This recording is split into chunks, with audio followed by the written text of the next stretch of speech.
Car డిక్కీలో మహిళ మృతదేహం లభ్యమైన కేసును వరంగల్ పోలీసులు ఛేదించారు. ఈ కేసులో మృతురాలికి స్నేహితుడైన ఏడెల్లి వినోద్ కుమార్ ను పోలీసులు అరెస్ట్ చేశారు.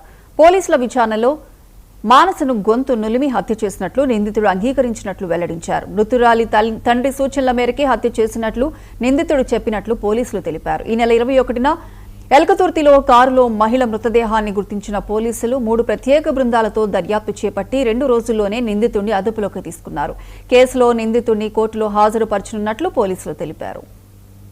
బస్టాండ్ వెనకాల గత బుధవారం నాడు ఉదయం ఒక హుండాయి ఆరా వెహికల్ కార్